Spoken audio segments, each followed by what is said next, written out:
Welcome back. Russian President Vladimir Putin has hinted that progress could be made in the standoff with Ukraine after meeting his French counterpart Emmanuel Macron.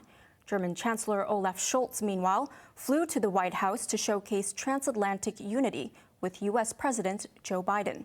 Sarah Wong reports. Washington's confrontational stance with Russia over Ukraine appears to be falling out of favor with some U.S. allies in Europe. Germany, which relies on Moscow for natural gas, has refused to join most of its NATO peers to arm Ukraine in the wake of U.S. accusations that Russia is planning to attack its neighbor. With concerns running high, Chancellor Olaf Scholz traveled to the White House to make sure that he and U.S. President Joe Biden are on the same page. There is no doubt in America's mind that Germany is an incredibly reliable ally and one of the leading physical powers in NATO. Number one. Biden also stressed that Nord Stream 2, a Russian pipeline that bypasses Ukraine to send gas to Germany, will be cut off if hostility escalates. Darauf verlassen, dass das auch in der Zukunft immer Without specifically addressing the multi-billion-dollar project, the German leader echoed the message of unity and vowed to continue supporting Kiev. Scholz's White House trip kicks off a week of intense diplomacy as European capitals race to coordinate their response against a disgruntled Moscow. He will travel to Russia to sit down with President Vladimir Putin after a three-way talk with his Polish and French counterparts later this week. How are you? Fine, just fine. How are you? French President Emmanuel Macron, meanwhile, embarked on his quest to chart Europe's own dialogue with the Kremlin. Pleasantries with Putin set off the hours-long talks, which ended with an initial agreement that steps could be taken to defuse tensions. Macron, who sympathized with Russia's security concerns, stressed the need to work with Moscow for Europe's stability. The two men agreed to talk over the phone after Macron meets his Ukrainian counterpart, Volodymyr Zelensky. Sarah Wong, HKIBC. Large crowds gathered in a northern Moroccan village to mourn a boy whose death in a deep well brought condolences from around the world. Villagers said prayers as 5-year-old Ryan was laid to rest in a family grave plot. People in the North African country were heartbroken after days of painstaking rescue efforts failed to save Ryan's life. The boy fell into a 32-meter deep well whose narrow opening and surrounding soil conditions made the operation a Herculean task.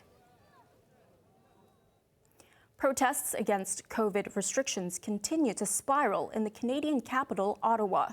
Similar demonstrations occurred in the United States and New Zealand amid growing fatigue over curbs. Sarah Wong reports.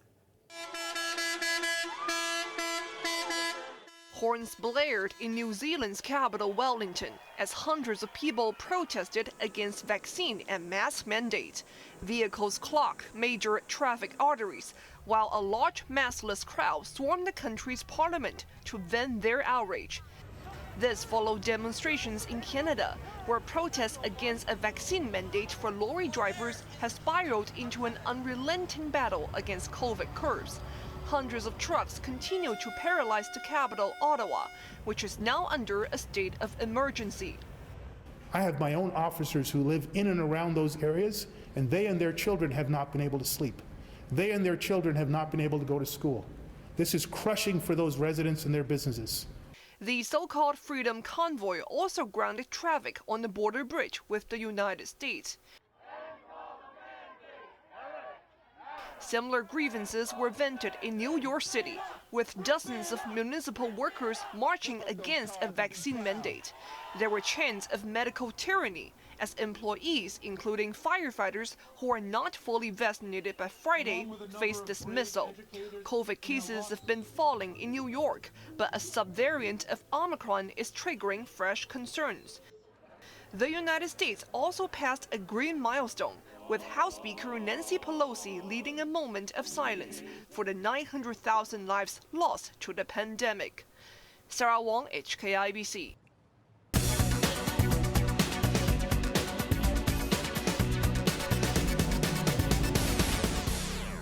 The Hang Seng Index lost 1% today as investors digested the impact on shares after the United States added 33 Chinese firms to its so-called unverified list.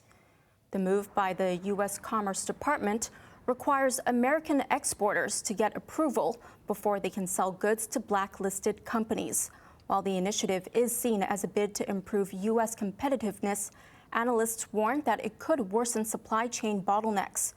WuXi Biologics was hardest hit by the U.S. action, plunging as much as 32% before trading in its shares were suspended. A look at the markets now. The Hang Seng Index closed down 250 points. Top 10 active stocks, Tencent down $8, WuXi Bio down $18.35, Alibaba down $3.80. Meituan down $4.80, Tracker Fund down 20 cents. Over to Hong Kong dollar cross rates, it's $8.90 to the euro, $10.55 to the British pound. In foreign markets, the UK Ftse is down almost 2 points. Two budget carriers, Frontier and Spirit, plan to merge to create the fifth biggest airline in the United States. Spirit and Frontier say, of course, that they're going to continue to keep fares low and that will be good for competition, that it'll help reduce fares. These are what are called now ultra low-cost carriers, which means you buy a ticket, the ticket is usually a pretty low price, but you pay a fee on top of that for just about anything. Before the new company can take off, Spirit and Frontier would need regulatory approval. The $3 billion merger is expected to intensify competition with traditional U.S. carriers. The plan was unveiled as the U.S. aviation industry is still struggling from the turbulence caused by COVID. On to the weather now. It'll be another cloudy day tomorrow with rain patches in the morning and at night. Temperatures will range between 15 and 18 degrees. Sunny intervals on Thursday and Friday will push the mercury higher. Now let's take a look at the weather around the world.